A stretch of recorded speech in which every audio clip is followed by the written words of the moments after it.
4 April 1979 کو ذوالفقار علی بھٹو کو رات کے 2 بجے راولپنڈی کی سینٹرل جیل میں پھانسی پر لٹکا دیا گیا۔ ان کو راولپنڈی جیل کے زنانے حصے میں ایک 7 بائی 10 فٹ کی کوٹڑی میں قید کیا گیا تھا۔ بھٹو کو ایک پلنگ، گدا، چھوٹی سی میز اور ایک بک شیلف دی گئی تھی۔ بغل میں ایک چھوٹی سی کوٹڑی تھی جہاں ان کے لیے ایک قیدی کھانا بناتا تھا اور ہر 10 دن بعد وہ قیدی بدل دیا جاتا تھا تاکہ اسے بھٹو سے انسیت نہ ہو جائے۔ کبھی کبھی بھٹو کے دوست اور دانتوں کے مشہور ڈاکٹر نیازی ان کے لیے کھانا بھیجا کرتے تھے۔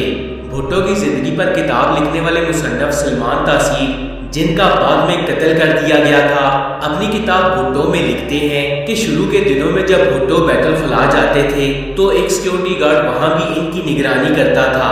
بھٹو کو یہ بات اتنی ناپسند تھی کہ انہوں نے تقریباً کھانا کھانا بند کر دیا تھا تاکہ انہیں بیت الخلاء جانے کی ضرورت ہی نہ پڑے۔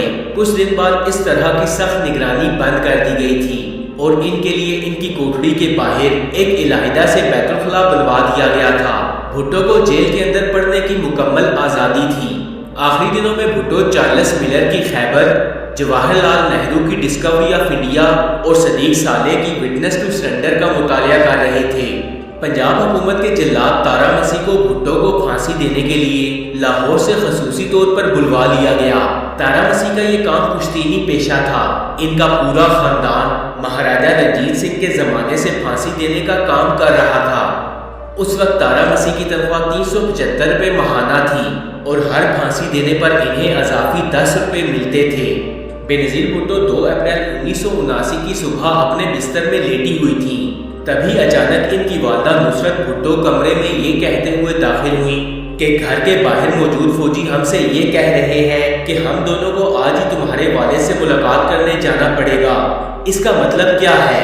بے نظیر بھٹو اپنی کتاب ڈاٹر آف دا ایسٹ میں لکھتی ہیں کہ مجھے معلوم تھا کہ اس کا مطلب کیا ہے اور میری والدہ کو بھی معلوم تھا، لیکن ہم دونوں اس کو قبول نہیں کر پا رہے تھے۔ اس کا ایک ہی مطلب تھا کہ ضیاء الحق میرے والد کا قتل کرنے کو تیار تھے۔ بے نظیر بھٹو کو ایک شیورلیٹ کار میں راولپنڈی جیل لایا گیا اور تلاشی کے بعد انہیں بھٹو کے سامنے لے جایا گیا۔ ذوالفقار علی بھٹو اور ان کے درمیان 5 فٹ کی دوری رکھی گئی۔ بے نظیر لکھتی ہے کہ میرے والد نے پوچھا تھا کہ گھر والوں سے ملاقات کے لیے انہیں کتنا وقت دیا گیا ہے۔ جواب آیا آدھا گھنٹہ۔ اس پر ذوالفقار علی بھٹو نے جواب دیا کہ جیل کے قوانین کے مطابق پھانسی سے پہلے خاندان والوں سے ملاقات کے لیے 1 گھنٹہ ملتا ہے، لیکن اہلکار نے جواب دیا کہ مجھے ایسی ہی ہدایات موصول ہوئی ہیں کہ آپ کو صرف آدھا گھنٹہ دیا جائے۔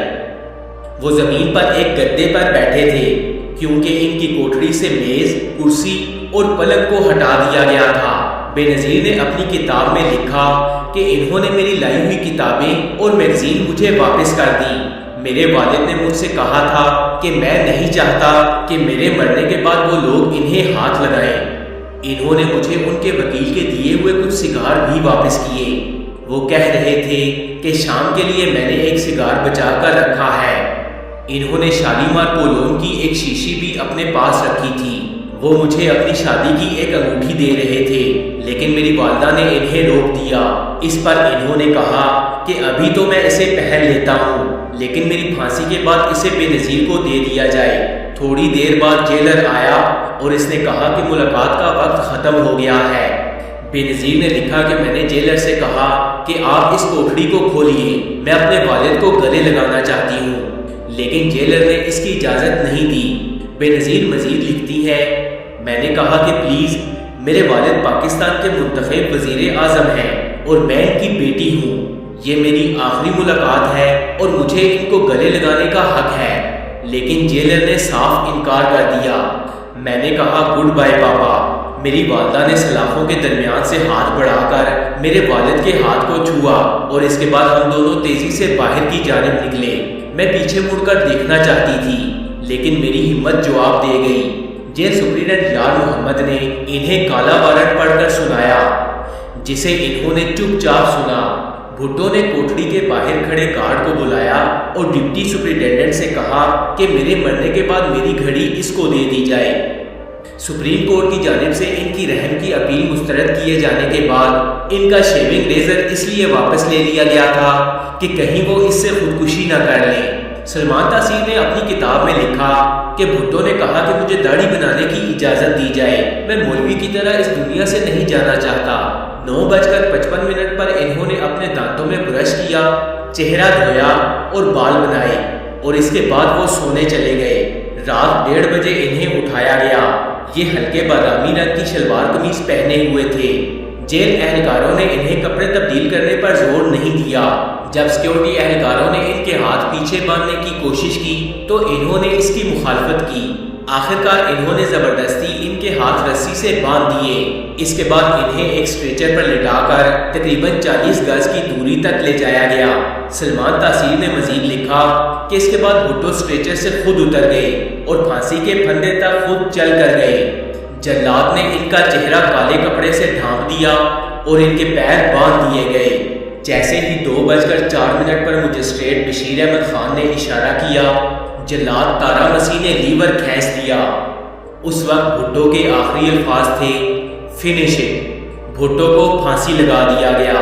تقریباً 35 منٹ تک بھٹو کی باڈی اس پھندے کے ساتھ لٹکتی رہی اور پھر بھٹو کے مردہ جسم کو اس پھندے سے اتار کر ایک اسٹریچر پر رکھ دیا گیا۔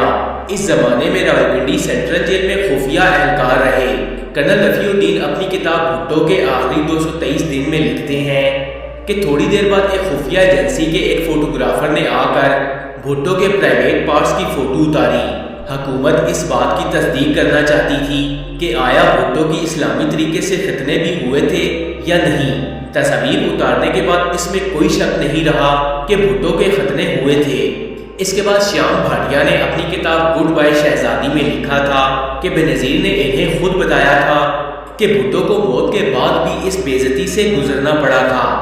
فرینڈز، بینظیر نے اپنی کتاب میں لکھا کہ میری ماں نے اس وقت مجھے نیند کی گولیاں دی تھیں، لیکن اس کے باوجود ٹھیک 2 بجے میری آنکھ کھل گئی اور میں زور سے چلائی۔ میری سانس رک رہی تھی کہ جیسے کسی نے میرے گلے میں بھی پھندا پہنا دیا ہو۔ سخت گرمی کے باوجود میرا پورا جسم کانپ رہا تھا۔ چند گھنٹوں کے بعد سینٹرل جیل کے اسسٹنٹ جیلر اس گھر میں گئے جہاں نصرت اور بے نظیر بھٹو کو نظر بند کیا گیا تھا۔ اسسٹنٹ جیلر کو دیکھتے ہی بے نظیر بھٹو کے پہلے الفاظ تھے کہ ہم وزیر اعظم کے ساتھ چلنے کے لیے تیار ہیں، لیکن جیلر کا جواب تھا کہ انہیں تدفین کے لیے لے جایا جا چکا ہے۔ بے نظیر لکھتی ہے کہ میں نے چلا کر کہا کہ آپ انہیں ان کے اہل خانہ کے بغیر تدفین کے لیے کیسے لے جا سکتے ہیں۔ اس کے بعد اس جیلر نے بھٹو کی چیزیں بے نظیر کو سونپ دی۔ بے نظیر لکھتی ہے کہ اس نے میرے پاپا کی شلوار قمیض دی جو ذوالفقار علی بھٹو نے مرنے سے پہلے پہن رکھی تھی۔ اس سے شالیمار کولون کی مہک ابھی تک آ رہی تھی۔ پھر اس نے ایک ٹفن باکس دیا جس میں انہیں گزشتہ 10 دنوں سے کھانا بھیجا جا رہا تھا، لیکن وہ کھا نہیں رہے تھے۔ اس نے ان کا بستر اور چائے کا کپ بھی مجھے دیا۔ میں نے پوچھا کہ ان کی انگوٹھی کہاں ہے۔ جیلر نے پوچھا ان کے پاس کوئی انگوٹھی بھی تھی کیا؟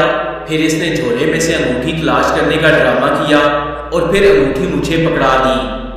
وہ جیلر بار بار یہ کہہ رہا تھا کہ ان کی آخرت بہت پرسکون تھی۔